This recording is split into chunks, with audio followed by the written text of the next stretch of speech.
Over the better part of the last 10 to 15 years, and arguably even longer than that, drones have been revolutionizing the data collection process. They've certainly changed the way that society sees the world around it through an aerial perspective. One of the verticals in which drone technology is growing exponentially is thermographics, and a company that's no stranger to thermography is Teledyne FLIR. I had the privilege of getting my hands on their proprietary drone platform, the Teledyne FLIR SIRAS. I was able to hold on to it for an entire month to put it through its paces. I'm here to share that with you today on this episode of Gear Check.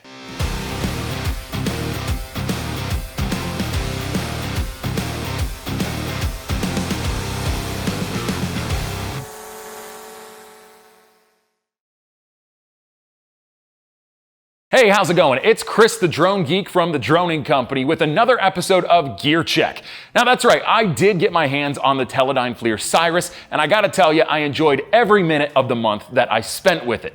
We've already done a couple of pieces of content on the SIRAS, including an unboxing and a range test. We had other pieces of content planned for this, but unfortunately, because of the time constraints that we had over the course of the month and some other things that fell out of place as far as getting the content produced, we weren't able to do everything we wanted to do. Namely, a really cool Halloween episode where I took the Teledyne FLIR SIRAS to the Queen Mary, a supposedly haunted ship just off of Long Beach, California, and I spent the night on the haunted ship with the drone to see if we could spot anything paranormal. Because we didn't actually spot anything paranormal, and I didn't want to put out there that the thermal sensor didn't work, it works just fine, it's just there may not be such a thing as ghosts, I felt like it'd be bad optics to put it out, so I held it back, and that's what brings us here today. We're going to be doing a total recap of the Teledyne FLIR SIRAS and talk about my experience with the drone and what I thought of it at the end of the day. Before we get into my opinion on the SIRAS, let's talk about what this drone is capable of on paper and go over some of the specs. When it comes to a flight experience and user interface, the Teledyne FLIR SIRAS has front and downward obstacle avoidance sensors.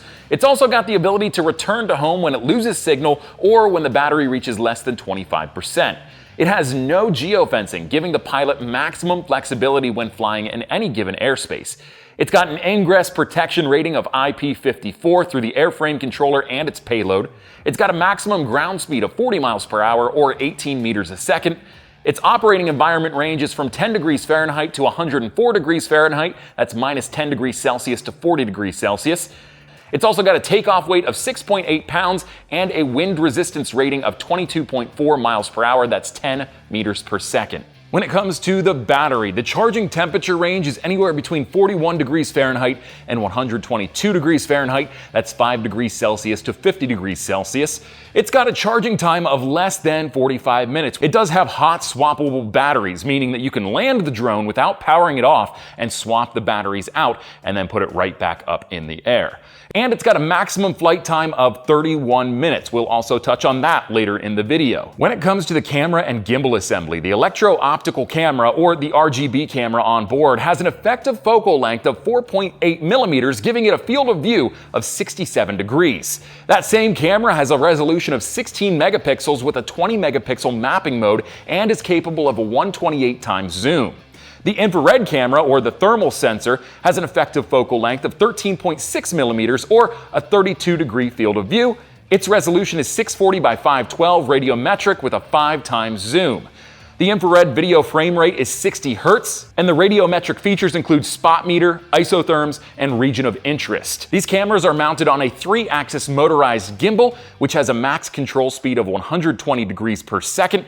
It's also got a maximum rotational range of plus or minus 90 degrees in pan, and a pitch from minus 120 degrees to plus 30 degrees. And its stabilization accuracy is plus or minus 0.02 degrees. Okay, so now that we've gone over the specs, what do I think and what was my experience with the Teledyne FLIR SIRAS? Overall, I really liked the SIRAS. It's a solid drone, pretty stout in its features, and it can be utilized for a number of use case applications, especially those that need thermographics done. The camera payload that comes standard with the Teledyne FLIR SIRAS is the TV-128. That's the same payload that I received when I got my drone. And I was really surprised by this payload, especially on the RGB end of things. When you think about thermal, one of the first names that comes to mind is FLIR because they do it so well. And that was true with this sensor. I loved the color gradients they had to choose from when it came to the thermal readout. I also loved how accurate it was. When I loaded a picture in, once the camera warmed up, I was able to see everything with pinpoint accuracy for a thermal camera. I loved everything about the thermals, and I really wish that we would have seen a ghost on board the Queen Mary, not just because I stayed up all night looking for one and waiting for one to pop up on the screen, but it would have been really cool to see the thermal readout on the controller. Not sure if you believe in that type of thing, but I thought it was an exciting idea. When used in a practical application though, I put the Siras up in the air at nighttime and I was able to spot a ton of wildlife outside of my house, which was a really cool experience because you could read the thermal heat signature that was coming off of those animals from hundreds of yards away. It was just so cool to actually experience that firsthand and be able to see all of the creatures that hang out outside around my house at nighttime. Let's talk about that RGB camera though, because I alluded to it just a few moments ago. I was impressed with its performance. Now, is it the best RGB camera I've ever seen? Not by a long shot. However, it definitely performed well enough to be used in search and rescue applications, and if you're using any type of thermographics for any other type of purpose, whether it's inspections, whether it's surveying, whatever the case may be, the RGB data is good enough that you can pair it with the thermals, and whoever's receiving that data can make sense of what's going on when comparing the two images. So I really did like the RGB camera. It just wasn't the best thing that I've ever seen. The 128 times zoom was impressive, but as you got to the higher end of that zoom, there was a lot of granulation that happened in the image, so I wouldn't recommend making a habit out of zooming all the way in. I found the sweet spot was anywhere between like 46 and 58. That was really great zoom without losing too much of the detail to that digital granulation. I was also really impressed with the total range on the drone. Now, we did do a range test on the Teledyne FLIR SIRAS. You can go ahead and find that up in the corner of this video if you'd like to take a look at that.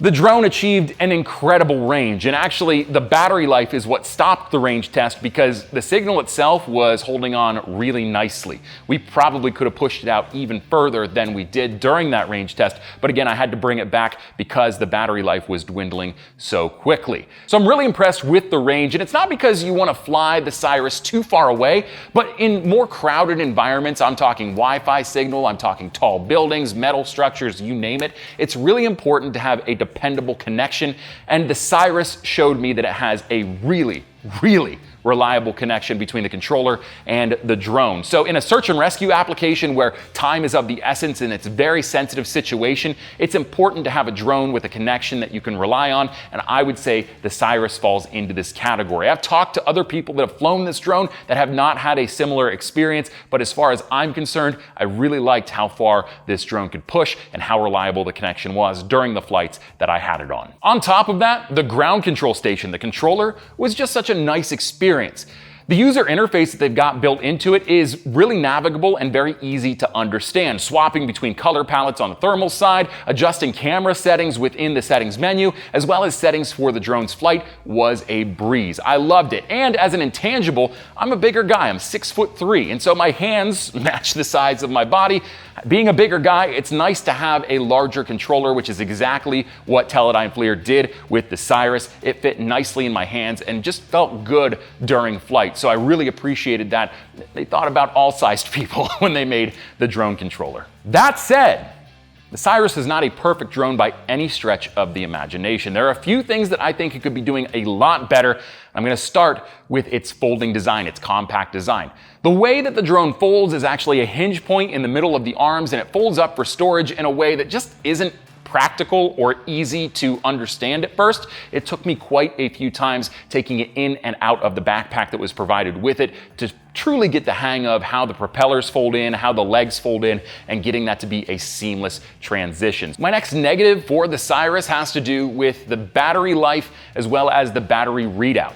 Now, the battery life itself is rated for about 31 minutes of flight time. I didn't find that to be totally true. It was a little less than that, but that's not totally abnormal. A lot of drone manufacturers do that. They rate their battery life one thing, and then it ends up being a little bit shorter than that. On average, I got anywhere between 24 and 26 minutes of flight time with the Cirrus. Still nothing to scoff at, a really good flight time for a drone in this category and with this type of capability, but it definitely wasn't 31 minutes. Where the real problem came in for me had to do with the battery readout. Now, there were times that it was extremely consistent and I got to see the battery drain at a reasonable rate.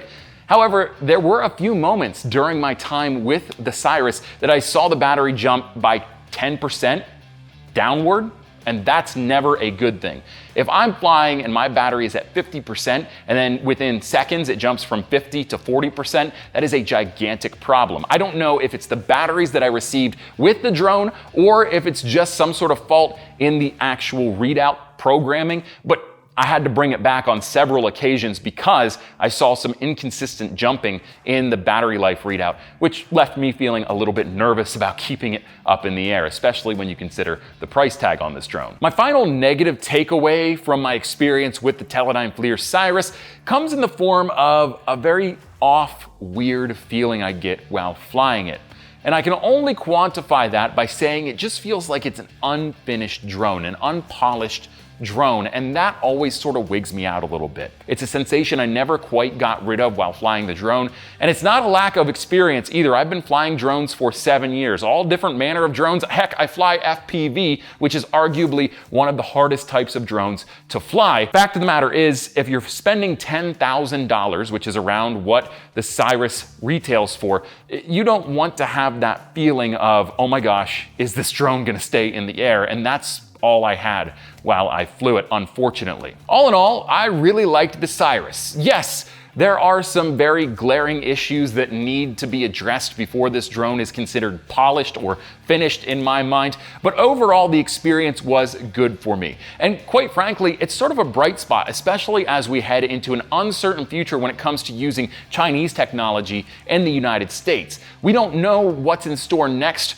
for that type of application of Chinese drone tech. So when you're looking at other brands, you need to consider that if you're doing federal work right now, well, not right now, but in 2026, you won't be able to use some of the brands that you're used to using. And that's where a bright spot like Teledyne FLIR with the Cirrus is sort of encouraging, because we've got a drone that, even though again it has its flaws, it's nearly ready to fill some of the void that the absence of those other products might leave. So I'm hopeful, I'm encouraged, especially if Teledyne FLIR takes some of the things that I talked about in this video and others have talked about in other review formats and makes the changes, adjustments, and improvements that need to be made. All that said, again, I liked the Cirrus. I'm no longer giving numeric scores on these reviews. I feel that it sort of boxes me in as a reviewer, and it sort of can give a distorted look at what I think about drone technology and how I score it in the future. If you set a bar one way and all of a sudden that bar is exceeded, but the bar before was at like a 9.1, for instance,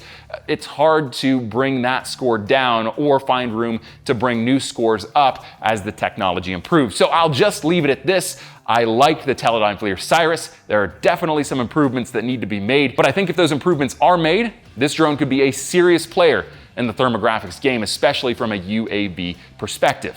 What did you think though? Let us know down in the comments below. If you liked this video, hit the thumbs up button. If you really liked this video and you love drone content, especially commercial drone content, and you love news from the drone world, make sure you subscribe to our channel. And while you're at it, go ahead and like and follow us on all of our other social media platforms. Links down in the description below.